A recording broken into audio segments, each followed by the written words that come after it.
Hi students, welcome to our next session. In this class we can discuss about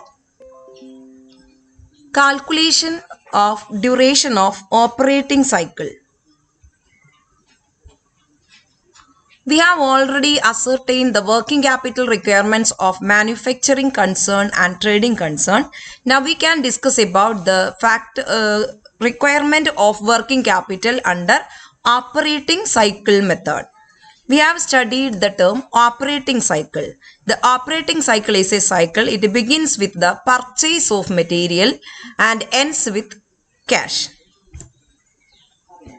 Then in this method, we can calculate operating cycle. Operating cycle is equal to R plus W plus F plus D minus C. Here R means raw material. R means raw material, W means working capital, F means finished goods, D means debtors, C means creditors.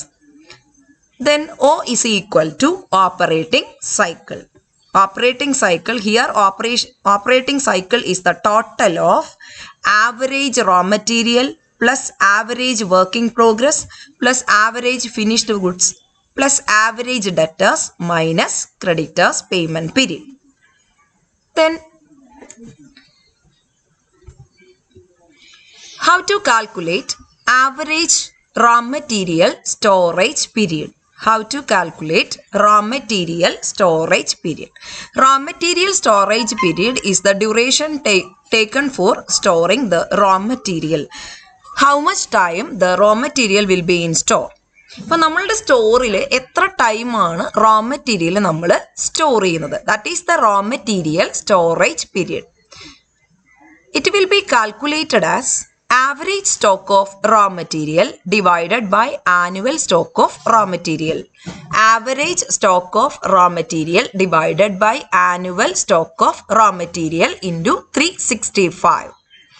അപ്പോൾ നമുക്ക് raw material storage period കാണാൻ production വേണ്ടിയുള്ള raw material എത്രമാത്രം നമ്മളുടെ സ്റ്റോറിൽ എത്ര time അത് നമ്മൾ സ്റ്റോർ ചെയ്യുന്നു എന്നറിയാൻ വേണ്ടിയിട്ടുള്ള ഫോർമുലയാണ് നമുക്ക് ക്വസ്റ്റ്യനിൽ മിക്കവാറും തന്നിട്ടുണ്ടാവും.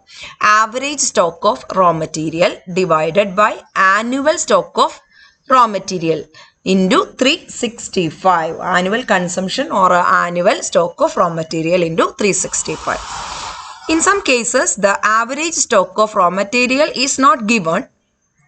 ഇനിയിപ്പോൾ ചില സിറ്റുവേഷൻസിൽ നമുക്ക് average stock of raw material എന്ന് പറഞ്ഞ് തന്നിട്ടുണ്ടാവില്ല.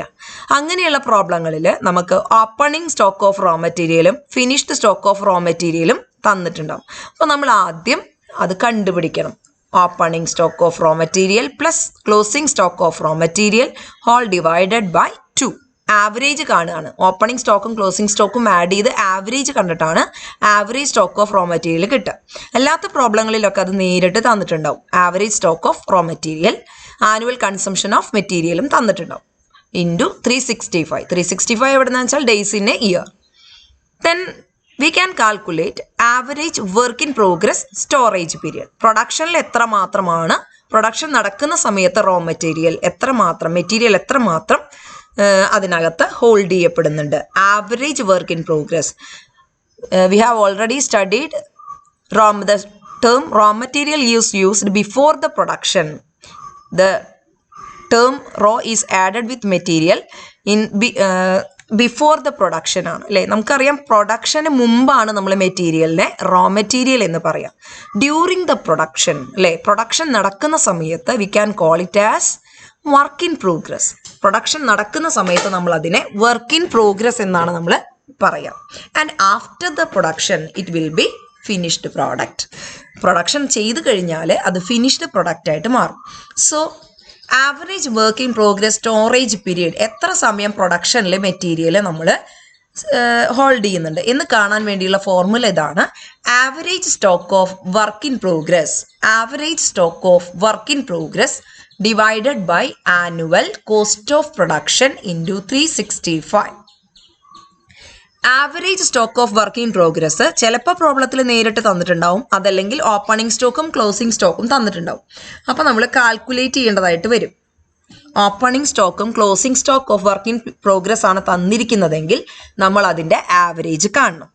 അല്ലാത്ത കേസിൽ ഡയറക്റ്റ്ലി അത് തന്നിട്ടുണ്ടാവും. തന്നിട്ടുണ്ടെങ്കിൽ average stock of work in progress divided by annual cost of production into 365. നമ്മൾ പ്രൊഡക്ഷൻ ആണ് നടക്കുന്നത് അല്ലേ. വർക്ക് ഇൻ പ്രോഗ്രസ് എന്ന് പറയുന്നത് പ്രൊഡക്ഷൻ നടക്കുന്ന സമയത്താണ്. അതുകൊണ്ട് പ്രൊഡക്ഷൻ കോസ്റ്റിലേക്കാണ് നമ്മൾ അതിനെ കമ്പയർ ചെയ്യുക. റേഷ്യോ കാണാം. Average stock of work in progress divided by annual cost of production. ഇവിടെ നമ്മൾ കോസ്റ്റ് ഓഫ് പ്രൊഡക്ഷൻ ആണ് എടുക്കുക into 365. Then we can calculate finished goods storage period. Finished goods storage period. അതുകൊണ്ട് എന്താണ് ഉദ്ദേശിക്കുന്നത്? ഫിനിഷ്ഡ് ഗുഡ്സ് എന്ന് പറഞ്ഞാൽ after the production the raw material will be finished product അല്ലെ. ആ finished goods are ready for sale ആണ്. They are meant for sale. നമുക്ക് വിൽക്കാൻ വേണ്ടിയുള്ള പാകപ്പെടുത്തിയിട്ടുള്ള പ്രൊഡക്റ്റിനെയാണ് നമ്മൾ പറയുക ഫിനിഷ്ഡ് പ്രോഡക്റ്റ്. അപ്പോൾ ഫിനിഷ്ഡ് പ്രോഡക്റ്റ് എത്ര നാളാണ് നമ്മൾ സെയിൽ വരെ നമ്മൾ കീപ്പ് ചെയ്യുന്നത്, അതാണ് അതിൻ്റെ സ്റ്റോറേജ് പീരീഡ് എന്ന് പറയുന്നത്. അതെങ്ങനെ നമുക്ക് കാൽക്കുലേറ്റ് ചെയ്യാം? Average stock of finished goods divided by annual cost of goods sold. Annual cost of goods sold into 365. Finished goods ആണ്, അതിന് നമ്മൾ എപ്പോഴും കമ്പയർ ചെയ്യുക കോസ്റ്റ് ഓഫ് ഗുഡ്സ് സോൾഡ് ആയിട്ടാണ് അല്ലെ. സെയിൽ ചെയ്യാനുള്ള സംഭവങ്ങളാണ്. അപ്പോൾ അതുകൊണ്ട് കോസ്റ്റ് ഓഫ് ഗുഡ്സ് സോൾഡുമായിട്ട് വേണം അതിനെ നമുക്ക് റിലേറ്റ് ചെയ്യാനായിട്ട്. Average stock of finished goods divided by annual cost of goods sold into 365. Then debtors collection period is an orderly process. The first one is raw material, then the raw material becomes work in progress, then after it will become finished product. The finished goods are ready for sale, then after the sales it will become debtors അല്ലേ. നമ്മൾ credit sale നടത്തി കഴിയുമ്പോഴാണ് debtors നമുക്ക് ഉണ്ടാവുക. അപ്പോൾ debtors collection period എന്ന് പറഞ്ഞാൽ നമ്മൾ അലൗ ചെയ്യുന്ന പീരീഡാണ്. ഡെറ്റേഴ്സിന് പേയ്മെൻറ്റ് നടത്താൻ വേണ്ടി നമ്മൾ കൊടുക്കുന്ന, നമ്മുടെ കസ്റ്റമേഴ്സിന് നമ്മൾ കൊടുക്കുന്ന ടൈം പീരീഡ് ആണ് debtors collection period.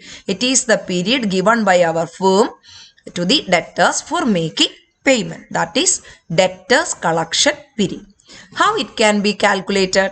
Average collection period or debtors collection period is equal to average debtors divided by annual credit sales into 365. Average debtors divided by annual credit sales into 365. ഇനി പ്രോബ്ലത്തിൽ bills receivable ഉണ്ട് എങ്കിൽ അതും കൂടി നമ്മൾ ഡെറ്റേഴ്സിനോടൊപ്പം add ചെയ്യും. പ്രോബ്ലത്തിൽ bills receivable ഉണ്ട് എങ്കിൽ average debtors plus bills receivable എന്നാണ് നമ്മൾ എഴുതുക. Okay, average debtors plus bills receivable divided by annual credit sales. നമുക്കറിയാം ക്രെഡിറ്റ് സെയിൽസ് നടത്തുമ്പോഴാണ് ഡെറ്റേഴ്സ് വരിക. അതുകൊണ്ട് ഡെറ്റേഴ്സിനെ റിലേറ്റ് ചെയ്യുന്നത് ക്രെഡിറ്റ് സെയിൽസുമായിട്ടാണ്. ദെൻ ഇനി പ്രോബ്ലത്തിൽ ഓപ്പണിംഗ് ആൻഡ് ക്ലോസിംഗ് ഡെറ്റേഴ്സ് തന്നിട്ടുണ്ടെങ്കിൽ രണ്ടും കൂടി ആഡ് ചെയ്ത് ഡിവൈഡഡ് ബൈ 2, അതാണ് ആവറേജ് ഡെറ്റേഴ്സ്. അല്ലെങ്കിൽ ഒരു ഡെറ്റേഴ്സേ ഉള്ളൂ എങ്കിൽ അത് മാത്രം എടുത്താൽ മതി.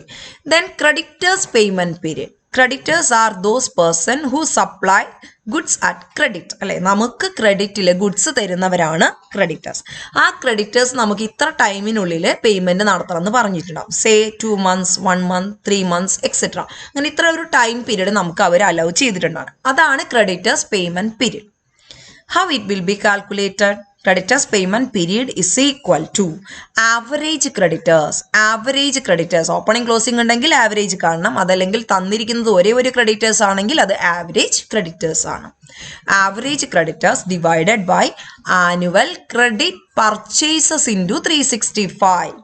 ഇപ്പോൾ ഇനി പ്രോബ്ലത്തിൽ ബിൽസ് പേയബിൾ തന്നിട്ടുണ്ടെങ്കിൽ, ബിൽസ് പേയബിൾ ഉണ്ടെങ്കിൽ നമ്മൾ കൊടുക്കാനുള്ള പേ ചെയ്യാനുള്ള ബില്ലുകളാണ്. This is the bill to be payable within the period അല്ലേ. അപ്പം നമ്മൾ ആ ക്രെഡിറ്റേഴ്സിനോട് കൂടി ബിൽസ് പേയബിൾ കൂടി ആഡ് ചെയ്യണം. Average creditors plus bills payable divided by annual credit purchases. എന്തുകൊണ്ടാണ് ക്രെഡിറ്റേഴ്സ് എന്തുമേലാണ് വരുന്നത്? നമുക്ക് പർച്ചേസ് ചെയ്യുമ്പോഴാണ് അല്ലേ വരുന്നത്. ക്രെഡിറ്റിൽ പർച്ചേസ് ചെയ്യുമ്പോഴാണ് നമുക്ക് ക്രെഡിറ്റേഴ്സ് വരുന്നത്. So it is related with credit purchases. Then after calculating the operating cycle. Operating cycle is the total of raw material conversion period plus work in progress conversion period plus finished goods conversion period plus debtors minus creditors. So after calculating the operating cycle, we can calculate the number of operating cycle in a year. ഒരു ഇയറിൽ അല്ലെങ്കിൽ ഒരു പീരിയഡിൽ എത്ര operating cycle ഉണ്ട് എന്നെങ്ങനെ കാണും. is equal to 365 divided by period of operating cycle. 365 divided by period of operating cycle. Then how to estimate working capital requirements under operating cycle method is equal to cost of sales divided by number of operating cycle in a period. ഒരു വർഷത്തിൽ എത്ര operating cycle ഉണ്ട്? Cost of sales divided by number of operating cycle in a period. In this class we learned operating cycle method for calculating working capital requirements. There are 5 formulas are involved in estimating working capital requirements under operating method. That is raw material storage period, work in progress storage period, finished goods storage period, debtors collection period and creditors payment period. Thank you all.